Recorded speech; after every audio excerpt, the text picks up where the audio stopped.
So I am Bob Snodgrass. Bob is my first name. Please, let's use that. We'll be first name basis because there's like 5 of us in the room, so no big deal. I have been selling my entire adult professional life. In one way, shape, or form, I've been a recruiter, I've been a computer salesman, I've been a consultant salesman, I've been a system salesman to city, county government. I've done projects, really small projects and really big projects, and long-term sales. I've been through multiple training sessions. Myself, I've taught training, I've been a sales manager, I've been a salesman, traveling all over the country. And about 12 years ago, I decided I was done traveling around the country. I wanted to spend time with my family. So that's what I did, was I went back to the consultant roots and went back to working eventually into selling Drupal and working with Drupal and Drupal projects and that type of thing. But for 12 years I spent traveling all over the country with some very large projects. It was a lot of fun with selling maintenance management systems to city, county government, client server type things, big systems like 300 people working on the Oracle database back end and our front end for that kind of thing. So that's the kind of background that I've got.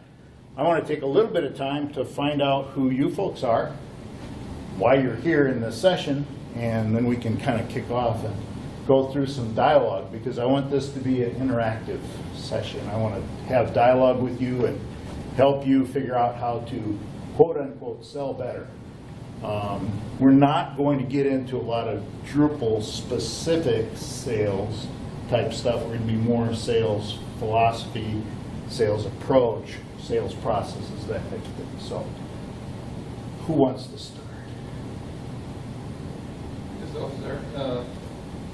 One of the main reasons I'm here is because I use user supported training for Alendora digital asset management. For what? I'm sorry? Digital asset management, so online repositories. Okay. And part of my job is promoting and finding new partners to join us so we can work with them. Excellent. So I get to promote how to figure out how to sell or have people join us for something rather complicated. Perfect. And what's your name? Alex. Alex. And so Okay. it's my damn job. So Okay. So. He sells for his job. All right. Awesome. In a way, it's part of my job. So. Yeah. But Gotcha. I have no background really in selling or whatever, but kind of learning as I go. So. Okay. Yeah. Well, that's So, perfect then. principles are- I hope this will be good for you. I hope it will be really very good for you. It should be. Who's next? I'm Tom. I'm a project manager at the university, and we're going through a project and revitalizing our university website. Good. And I thought we made our decision to go with Drupal, and I've been away now for a day and a half, and I understand that some meetings have been. Oh no! So you're going to have to go back and sell Drupal. No, I gotta go back and sell. Awesome. That's great. Very timely too. That's good. Good. My name is Sergey. I'm from university as well. I'm a business systems analyst, developer. This session was, like, I felt that would be one of the more fun sessions. Okay. Active ones. Good. Good. That's what we For want to personal do. knowledge, to know how to probably sell your ideas better, as well as Perfect. professional sales. Perfect. Be interesting to see Perfect. the side. Yes. Good. And I'm Leslie. I work with Sergey.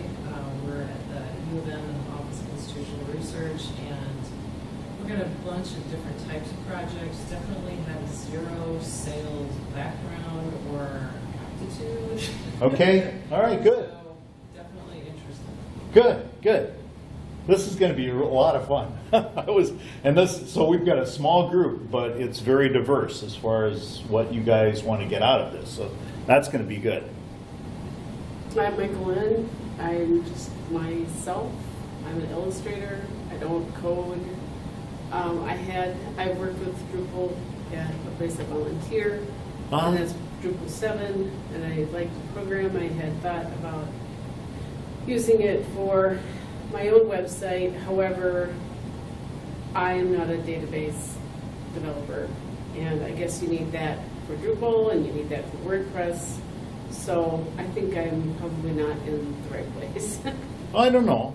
So you sell your illustration work Yeah, and you sell that to clients. right, but the site is mostly Okay. portfolio. Okay. It's not, if I'm selling something, I'm just gonna go to Etsy. So Right. I'm pretty low tech, so. Right. That's, And that's fine, but so let me describe what we're gonna do first, and then you can decide if you wanna stay in our little session here. So, one of the first things I tell people when you're selling is forget about what it is you're selling. Don't talk about what it is you're selling. Don't say I'm selling Drupal, or don't say I'm selling illustration, or don't say I'm selling a particular project. What you're really trying to do is you're trying to sell results. So if you're focused on the product that you're selling, instead of filling the need that the people that you're selling to want to get out of it, then you're doing it wrong, I think. You have to maybe talk about what it is you're selling, obviously, but don't focus on that. It's not about the product, it's about the results that your end users or your clients are looking to get. We're going to lay a little bit of groundwork in here. We're not going to talk about Drupal-specific speeds and feeds and why would you sell Drupal over WordPress. That's not what this is all about. This is all about the process of working with people to get something to happen, okay? And that's really what sales is all about. And whether you're a project manager or a business analyst or someone who's trying to sell within your organization to have them go with the right fit for what you're trying to do, that's what you're really after, right? So that's why we're not going to really be talking about Drupal so much as we are going to be talking about the sales cycle and the buying cycle and some of those mechanics and tools. And we're going to have some dialogue about your experiences with sales and hopefully show you a good method to be able to do this and be comfortable in doing this. So that's what we're going to be about here. Maybe that's a fit, maybe it's not, but I won't be upset if you want to go to another session. So when we talk about sales, when you know somebody is a salesperson, what do you typically think of? Car salesman. Ah, car salesman. My next door neighbor, he's a car salesman. Yeah.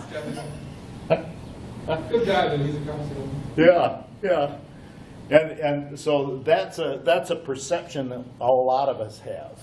And I was playing this song when the session was starting up, and there's a line. I was driving to the camp where I first showed this presentation. I first shared this, and on Pandora up comes this song by the band, "Life is a Carnival," and one of the lines in there just conjured up this idea of what a salesman was, that the one that I really don't want to be. I don't want to have any relationship or any kind of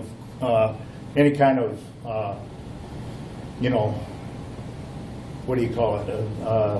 You don't want to be like that person, right? You just don't want to be like that person. Hey, buddy, you want to buy a watch? Real cheap. I can kind of think of the guy with the, opening up the watches, showing in his coat, hawking them on the corner down in New York, right? And then you said, car salesman? Well, there you go. Don't be this guy. We don't want to be that guy. We don't want to be that person. People think of sales as a dirty word. So if you're going to be in sales, if you're going to be working with people, this is where you want to get. These are my kitties. Actually, they're my son's kitties. He's got them now. But you want to be like this with your clients and with the people you're working with. You want to be in partnership with them. You want to be buddy-buddy, right? But in a real kind of way. That is very real, right? Very real type of thing. So you've got to change your frame of reference if you're going to be working in this kind of mode.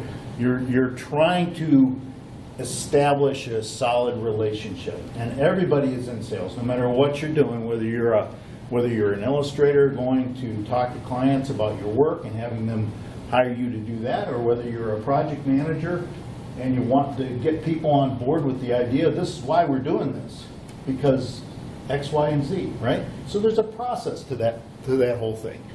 The main thing is you want to be yourself. And don't sell your product, sell the results. So let's talk a little bit about sales experiences, and in a real general sense, right?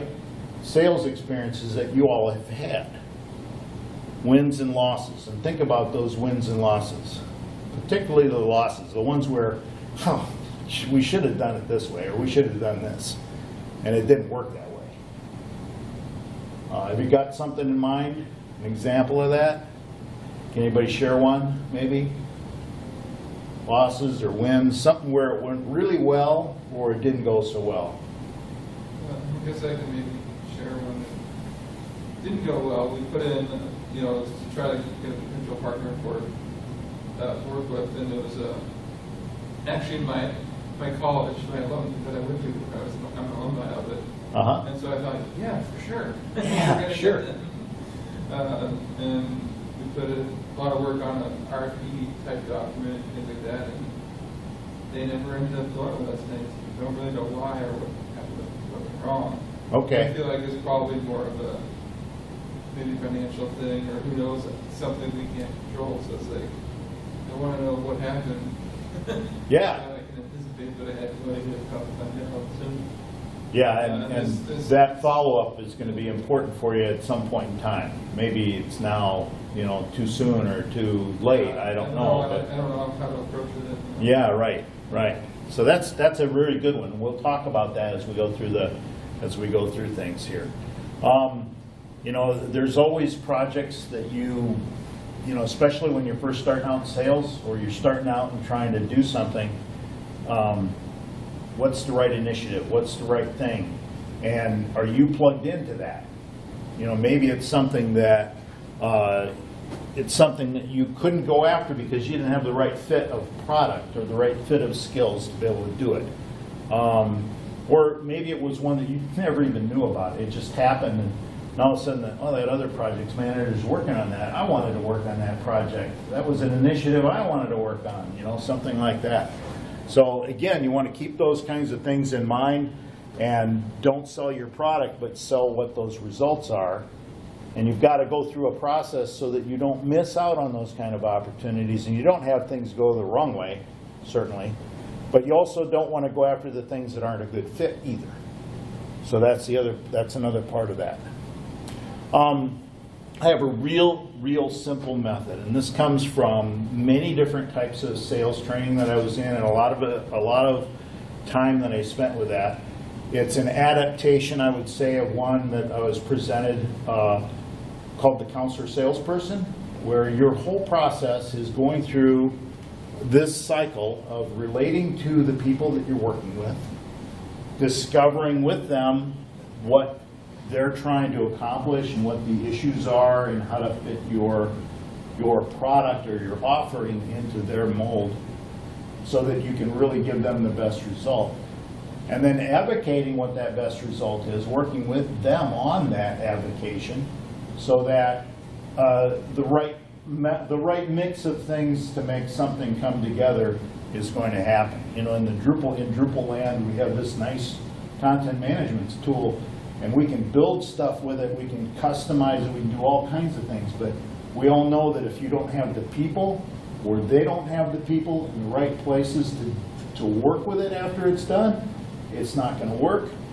We all know that if you don't have enough time or enough money in the budget to be able to provide the right kind of resources at the right time through the course of a project, it's not going to work. So you're really selling more than just the product. You're selling the whole mix of things, the total thing that's going to end with the result that they want to have. And that can't be done in a first meeting type thing. You're going to go and relate with somebody, you're going to meet with somebody, they're going to tell you, oh, I got this project, I want to do this, I want to do that. Worst thing somebody can do is say, oh, do it with Drupal, or do it because here's my set of illustrations that I can do for you, and here's my concept for it. Well, you don't even know what it is they're looking for yet, so you can't do that. You've got to go through that advocate, or that discovery and advocate phase to really get things done the right way. And then the support thing is the other thing that people always forget about, is that once and this is especially if you're a slash and burn kind of salesperson, right? We've all run into those people. They just want to sell you that car and get you out the door. They don't care about keeping in touch with you or anything else. That support side is the thing that keeps it going and helps it move forward long term for you and your client.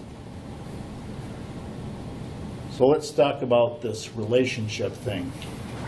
What you're really trying to do in that first meeting or that first discussion with people is you're looking to create that relationship with that person.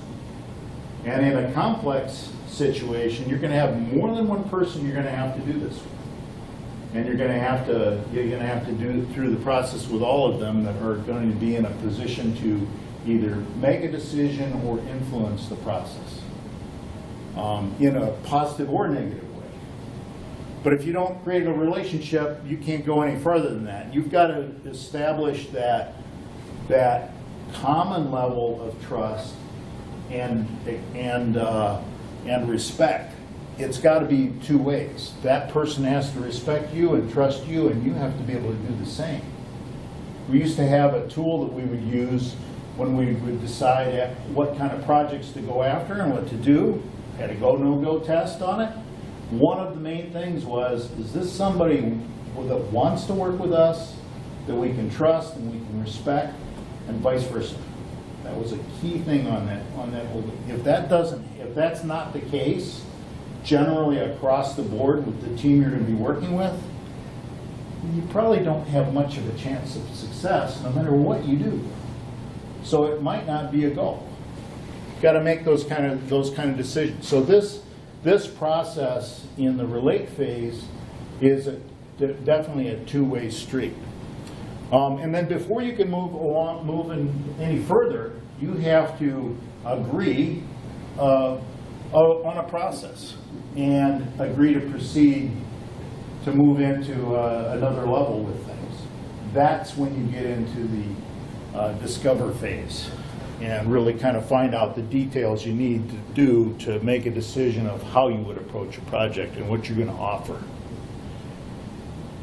First step in that relate phase is, of course, research. You've got to know what it is you're dealing with. It's a good idea to know more about the process. What other kinds of projects have they done before? How did they go about making the decision on those projects? How did they go? What were good things in good projects and not so good things in projects that they've done?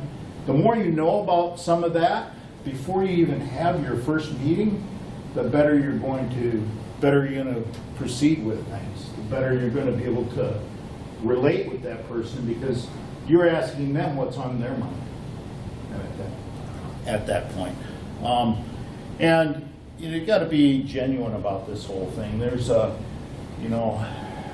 lot of people who try to sell, and you can tell right from the get-go that they're not really honest people, or they're not people that you would care to trust. And if you're not human, and you're not understanding that they're human and they're going to have faults as well, then it's also not a good fit. So you're making the decision of whether or not it's a good fit if you want to proceed as well on these kinds of things. Then you got the Psychology 101. There's two things I always go to. Maslow's hierarchy of needs, which we've all probably seen before. If somebody's got needs as far as food, shelter, and clothing, they don't care about anything, and you're not going to sell them anything, and they're probably not going to be effective or even looking to buy anything, right?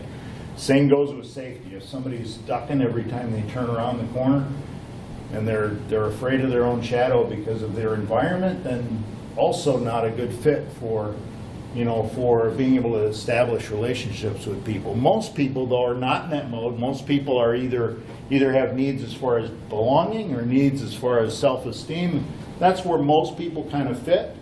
And what we used to do when we were recruiting, when we would have volunteers that we were recruiting, we would always start with, well, who do you know that would be a good fit? You'd find those people. and we'd ask for an introduction. So, you know, this person said, you'd be really good at this job, and boy, I'd really like you to organize this for me. So, you know, that's a conversation that gets something started because they feel better about things. Oh, boy, Joe told him I'd do a good job with this. Got an open door, you got a good way to have a conversation. And then self-actualized people, you're not going to also do anything with them or guide them into a particular type of decision unless it's the thing that they're self-actualizing. That's what they want. They know what they want. You're not going to sell them in something different, right? So that's the takeaway from that one. This is another one I use quite a lot. And I don't mean to make this a psychology type thing because it's not. Once we're done with these 2 slides, forget it. You know, if you want to study them and think about them, that type of thing, that's great. But internalize it so it's more real. You've got to be human about it, right? You can't be a machine and psychoanalyze everybody. But this is Johari's window, basically, and this is how I learned it. So this is how I present it. You've got promoters out there, you've got the supporter type personality, you've got controller type personalities and analyzer type of personalities. And the thing that I use this with the most is helping me to decide how I converse with someone. If I can tell that this person is a promoter, I know that they're going to want to know who else is using this. Who else does this, right? If it's somebody that is a supporter type person, they're the ones that are going to have their hands dirty and they're going to be doing the job and working, you know, diligent about all that kind of stuff. They want to know how are they going to use this thing. That's the question they're going to want to answer. Controllers, you know, those are the guys, the table bangers or the real strong driver, leader type people, right? They're the ones that are going to want to know what and when. You answer those questions for them, and usually they let you open the door. You keep you going. As long as that's what you want to hear. That's what they want to hear. Analyzers, they're the ones that always say why. And the next question will be how. And how can I do it better? They're always trying to figure out how to do it better. There's 2 links that are on this slide, and you'll have access to those, but 16 personalities is a good one. That breaks those 4 groups down into 4 groups each. And there's tests that you can take and all that type of thing. If you're building a team of people in your projects, it's a real good tool to have a good mix of different people on that team. That's the diversity. That's part of the diversity thing. So that's where that can really play well. And then you throw all that away. Because ultimately it doesn't really matter. And if you're checking your sheet every time you want to talk to somebody and figuring it all out, you're doing it wrong. You want to internalize all that. In discovery process, this is where you really get into the depths of the culture of the company or the organization, the history, what they've done in the past, how have things gone well, how have they not gone well. You have to understand their process for their decision-making process. If you don't know that, that's a problem. You have to understand things like, what's the budget? And when do they have to have this done? And why are they doing this? And all those kinds of things. If you're not asking those really hard questions, then you're missing out on the answers that they really are going to want to hear and know at some point in time. And you're missing the boat on how things might have been put together the best way you could. And then you've got to have dialogue with the people that you're working with in the discovery process about how you're kind of test options and talk about how can we best put this project together, what are some of the pieces, because if they don't understand your thought process and they're learning along with you what they need to do for this project, then you're not going to be on the same page when you get to the next step. The next step is that advocate. When you get to that point, usually you're done with the discovery, you go back and do your homework, you figure out what it is you're going to do, how am I going to approach this thing, you're going to have to put together a proposal or some kind of an offer. It's going to take you a little bit of time to do that and dig through some things. You might have some side research that you'll have to do. So you may be coming back, and you want to always make sure that you're confirming the approach that you talked about prior to that, and any changes on your end from your research or on their end. And if those aren't right, don't move forward in that step of the process. If they are right, that's when you make an offer. And you always want to ask that question of, confirming, let's do this, or do we want to do this, or what's the next step? To gain that approval at that point in time, that's where you get the yes/no question, right? And it's a hard question for people to ask if they're not comfortable with the sales process. But guess what? If you've done your discovery, if you've done your job in communicating with the people, sometimes you don't even have to ask. Sometimes they say, when can we get started? That's how it usually happens, if you've done it all right.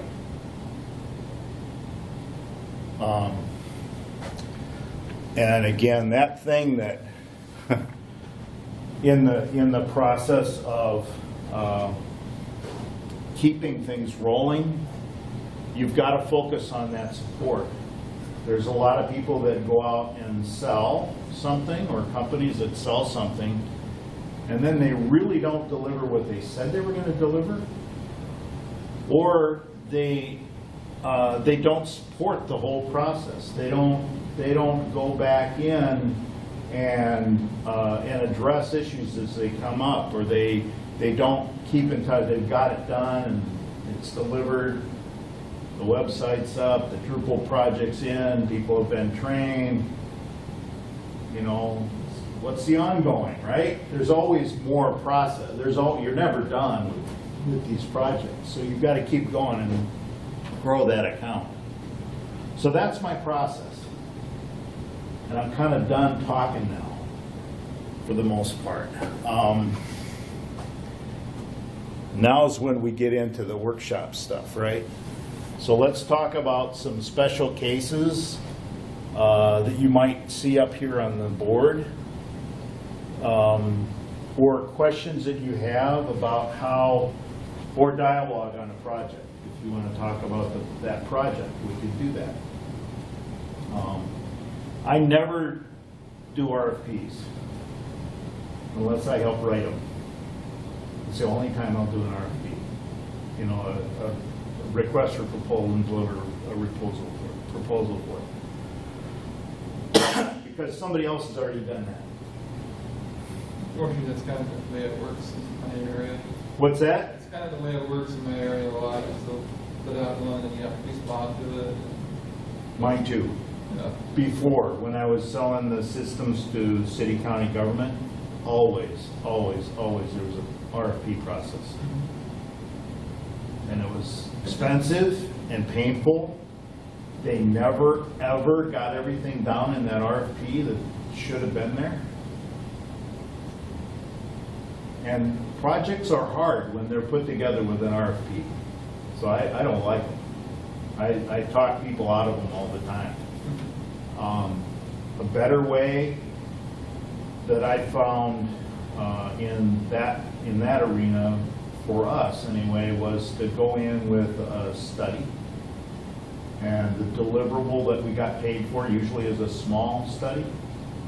And if you do a small study around that discovery process, it's a great way to get paid for your sales time. And sometimes you're already set up as an incumbent at that point in time, so you can move forward without an RFP. That might be a strategy you could consider. Could you expand on the study? What do you mean by Strategic plan. Requirements analysis. Yeah. So, and the thing that you have to be careful of with that process is what are the purchasing rules of the organization. And if it's a government body, a lot of times they'll have some pretty strong wording on against that kind of thing. So you have to make sure that whatever it is you're doing is not going to make you out of the box on the competition when it happens. But it's a lot. That's a lot of work. So and for us, I mean, I'm a guy who owns our company, and I'm the chief salesperson, and I'm the chief project manager. I've got a couple of part-time guys and a full-time guy, and about 6 consultants I work with on different projects. So that's our structure. For us, it doesn't make sense for me to spend a lot of time on proposals and big things like that, because we're not going to win anyway. They're looking for people that have 30 people on their staff, you know. So.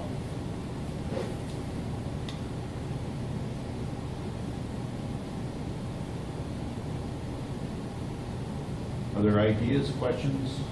So what does your company do? We do Drupal website work projects. We get a lot of those projects that the incumbent vendor didn't support their project. We get a lot of those. So we have orphans that the project didn't go well. They've got this thing. It's almost done. They need it finished. You know, so we'll get those things going and we'll keep them for a long time. So it works really well for us. Anyway, that does. Going out, finding those projects that went south and fixing them. So that's one of our kind of strategies. I just did a study of one of those projects where they paid us to come in and do an evaluation on the current state of the work.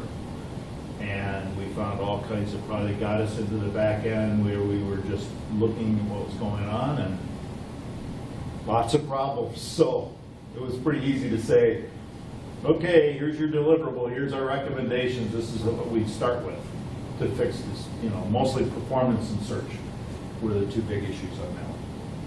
So,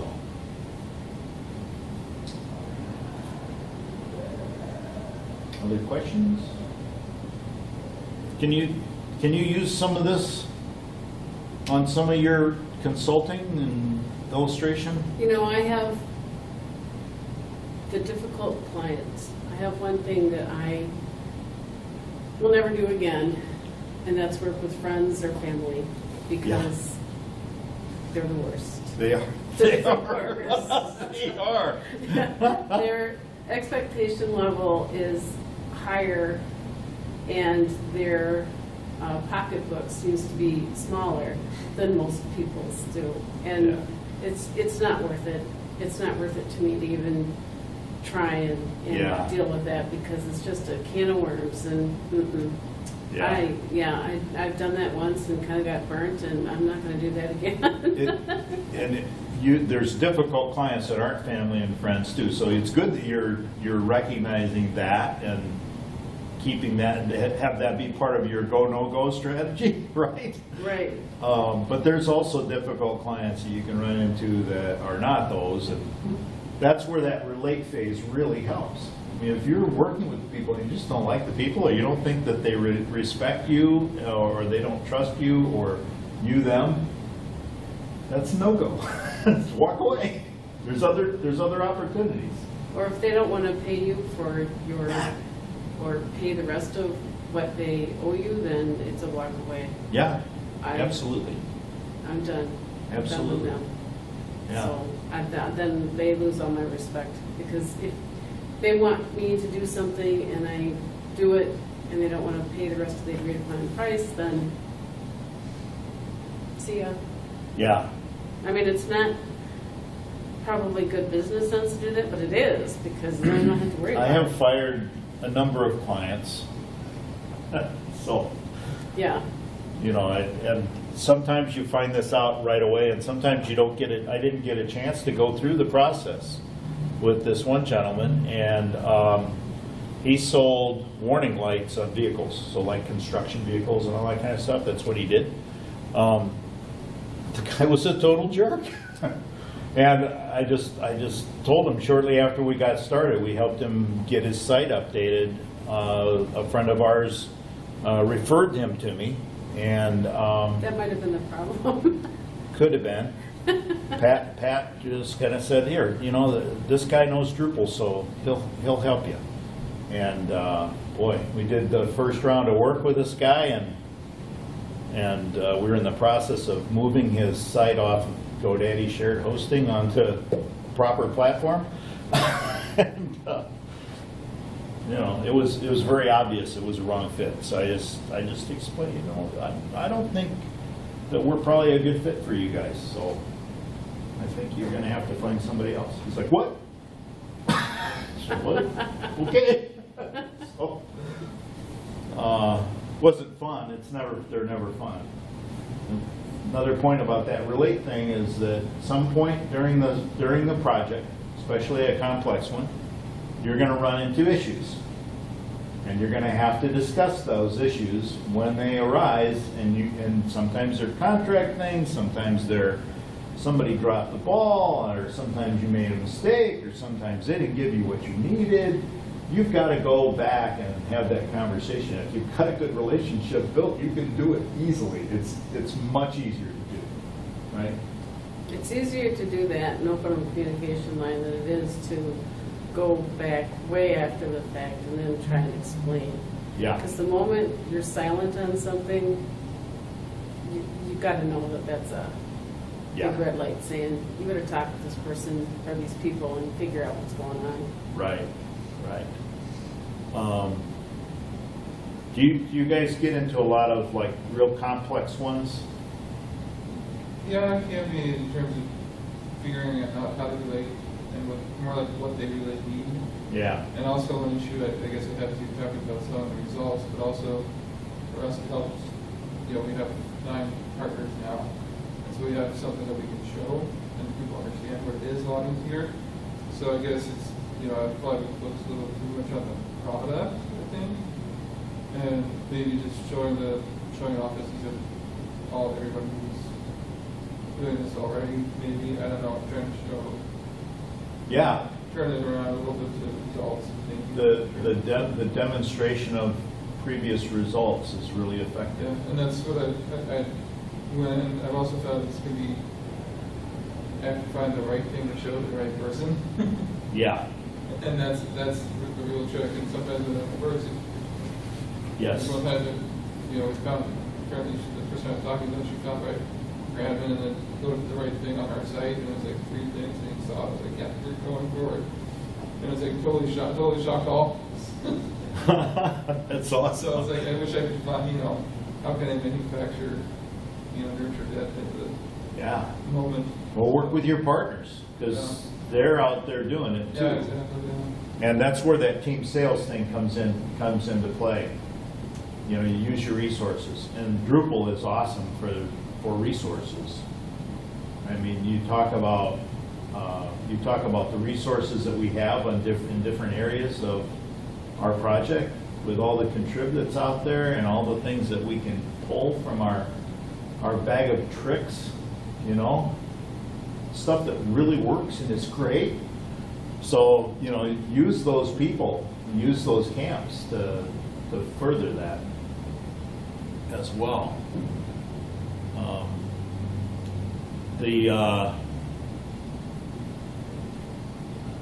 Something that I don't have up there that might be worth some discussion is how do you go back to find out why you lost that other thing? And part of it is going back and looking at it objectively, and well, we didn't relate to this person here, or we went in late. You know, you've got your sales cycle and your buying cycle, right? And your sales cycle ought to start before the buying cycle happens, right? If you're starting late on the process, you're running catch-up all the time. The decision to start building an initiative or a project happens way long before that. And I see that all the time. It's like if I can get word to them as they're just starting, is a potential good partner right now that if like, you know, they were aware of us a while, and they made a quick decision to not to be with one they had instead of go with us. Right. We were busy with a lot of other things Right. at the time, so, but it's only a year contract with that other, so there's still a window to like trying to maintain that relationship throughout this year to show Right. maybe. And At the finding end of out the year, about those talk things to through them. referrals or those partners is a really tremendous way to, oh, I heard from so-and-so, they were asking about your stuff. Yeah. Well, there's a good indicator, right? So, that's always a good one to follow up. And spending that time early in the sales cycle when they're just starting to think about how they're gonna go about doing something, it's an easy way to start building. You're not in a rush. You can build a relationship. You can discover things. You can keep them in touch. You know, sending those touch emails. Hey, I found this. I thought you might be interested in it. You know, things like that. Nurture those relationships because that's what people do is help each other, right? If you're helping each other and they're thinking about you also, you're gonna be kept in the loop, and it's just much easier. You don't have to control it. It just happens naturally. You're networking with them. You're helping them. And if you're a good person, and you have no trouble doing that. It's easy. It's really easy. So on your university project with what they're with what's going on, do you have any idea? What's going on in that? They have one big, I know kind of general idea of what their big concern is, so I need to figure out how to address that, and it's a weird misconception that or misperception that they have, I think, so I need to figure out why that's there. And This is on the one that you lost, or the one that you're going the after? one that I'm working on now. Right now? No. Okay. And you know, in July, I'm going to talk to the person, the main contact I have, in more detail about it. So that's my current plan. So look at that. Yeah. The other one, I just don't know. We had a solid, you know, offer, RFP, response, whatever, and it looked pretty good. And for whatever reason, you know, Yeah. it didn't work out. So, I don't know. Other. Yeah, so you just gotta dice, you gotta dice through and think about all the things that happened on that, and think about the process. You know, there was either somebody else there, I think it was somebody else there. or someone else just plain offered a better result, No. or described it better, or, you know, it was a better offer. No. But they didn't report back on any of that, they didn't talk about any of that? No, we didn't really get much Yeah. detail at all. And on yours with the, we thought we were going with Drupal, but now maybe we're not? What? Yeah, we're a little bit different situation. We're internal customers, internal clients. Right. So there, the team building, the trust relationships are really bringing, and you really have to, you don't have a choice, right? So you need to nurture those. And apparently, I think there's some relationship building that needs to be done. Yeah, and, you know, it's quite possible that there's a faction there that's looking at something else, that there's a stronger influencer there. Well, certainly one that hasn't been communicated Yeah. outward. And, you know, I like what you were saying about, you know, if you're a good person, it's easy. And I'd like to think that, you know, people like you benefit of the doubt. Yeah. But once you get burned, you tend to start to Yeah. look at things a little bit more, I'll say, with a critical eye. Yeah, people get cynical. Absolutely. And I run into this all the time on a lot of our projects that we're working with, because they are, where did they go? Yeah, so on a lot of the projects that we work on, they're rescues, right? They're orphans, they've been burned. Well, they're looking So- at you as maybe somebody who's coming in. I have to go in and help them repair that internally. So that was a big thing on this last one that we had our meeting on, you know, it's great to be able to have 3 people go in for a day and work with a team of their people and hear about all this stuff and dig into the back end. That was awesome because we really got a good idea of what was going on with the project as well. So I learned as much about the culture and what was going on in the project, and the stakeholders on the project were really jaded because they got delivered a piece of garbage. It was terrible. And so now we have to figure out a way to get some quick wins, quick results, in order to win those people back into the project. Because otherwise, right now, it's one of those projects everybody's going, whoa, I don't want to, because the head stakeholder got canned. He was like a VP level in the company, and he got canned for this thing. Now the executive VP has it. He says, it's got to be right. He's one of those guys, right? So it's, God, okay, you're scaring me a little bit, but it'll be okay, because that's what we do.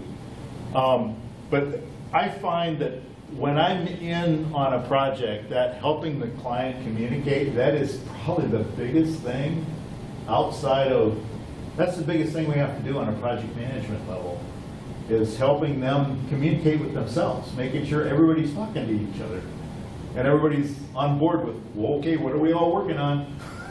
You know, bringing them all back together. That's the fun part of my, I love doing that. And it's a lot of fun, but a lot of times they don't have the capacity within their group to do it. I don't know why. You know, maybe they work too close together, or maybe they don't have time because they're working on too many things. I'm not sure. I think they have tunnel vision or a little bit of blinders where it's obvious to them, and so therefore it's obvious to everyone else. Right. And so they don't feel it's necessary to communicate. Right. I had worked recently with somebody who was very controlling and has to be done this way, and in this way, you know, very focused on the shiny thing at the end, Yeah. and had no clue about anything that would happen in between now and getting there. No realistic expectations. It was horrible. Yeah. Yeah. And you have a choice in that or work with them. Yeah. All right. Well, anyway, so that's what I got. If anybody else has any other questions, we can stay and talk, or we can be done a little bit early. I have 2 questions. Yeah. So how much time do you usually spend on that qualifying phase where you are like doing an essentially unpaid work? I don't do a lot of unpaid work. I try very hard to make my deep discovery paid because it's consulting.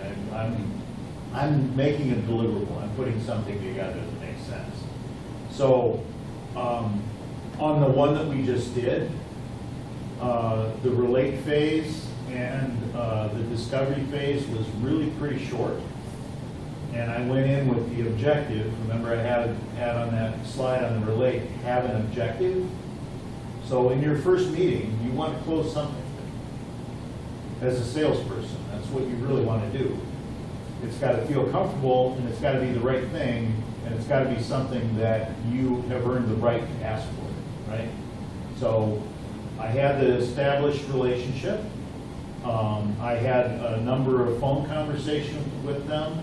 I went in and I had one meeting with the team on my own, unpaid, and my objective for that meeting was to understand enough about what the scope of a deep dive discovery needed to look like so that we could deliver something, and that's what I went for, and it happened.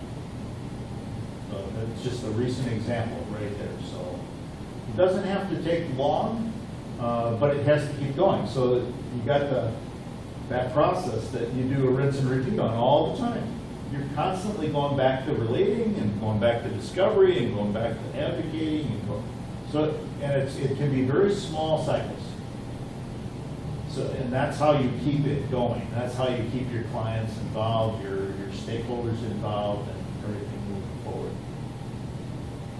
At least that's the way I've done it, and it seems to work pretty well. So it does for me, and I'm comfortable with it. So, which is all I hear. How large is that scale to though? What's that? You're selling philosophy. I would think that Oh, once you get past a couple dozen, I don't think that you, or maybe not. A couple dozen people, you mean? No, I'm talking about clients that you are working with directly at any one time. Well, that's the good thing about it, because you do a team approach. And so everybody on my team understands this. I train them all on this process. My consultants have heard me talk about this. My project people have heard me talk about this. And my clients, internally, I help them. So I'm kind of teaching them. So they are my inside salespeople. And, you know.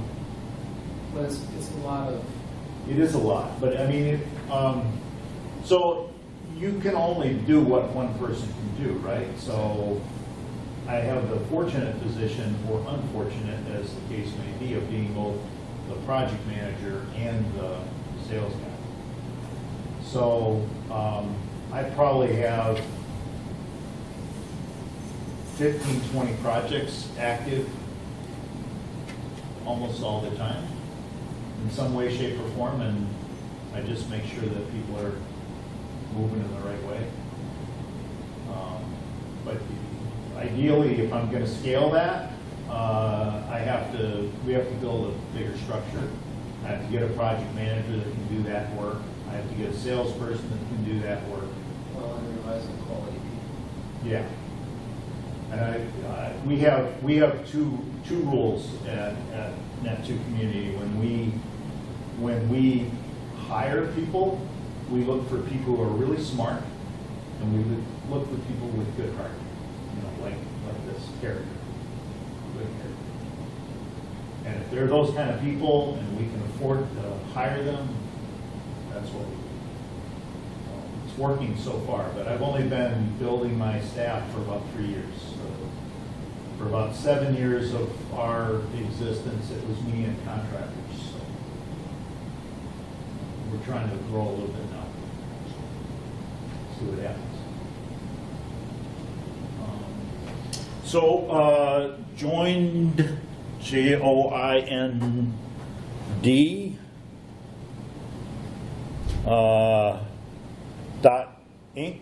.in, I think. That's where they're wanting people to do evaluation stuff, and that's me up there. And we'll have the audio or whatever it is that we're putting up, and I'll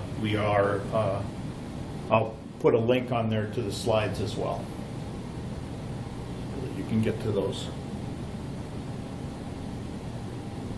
Any other questions, or call it a day? Good. One more question. Sure. So how do you do the recruiting for your potential employees? How do you sell, for instance, you find a developer, how do you sell them the idea of joining your team, your company? You know, that's an interesting question. I haven't done that much.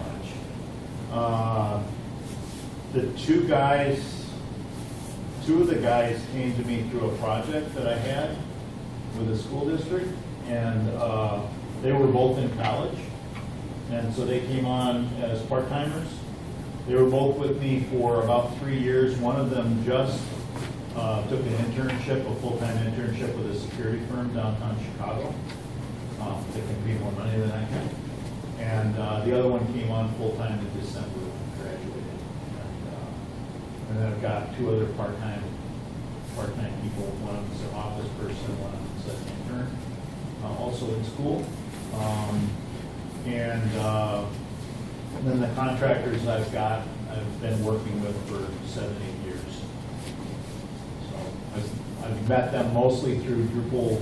We have a Drupal meetup group that I run in the Fox Valley, west of Chicago, and that's where I've met most of them and that and Drupal events, Drupal camps, and that for the last 10 years. By the way, this is the librarian cataloger in me. I see a missing A, I think, in your last name. What's that? Say that again? Oh my gosh, look at that. My last name is spelled wrong. How did I do that? Thank you. Good Lord Almighty. That's my background. There's major librarian. Good job. I wrote your email emailed that, and I was like, hey, I will fix that. Good Lord. That's funny. before one of your employees catches it. Yeah, my office person didn't look at these slides. Yeah. All right, great. Thanks, guys. Thank you. Thank you. Thank you.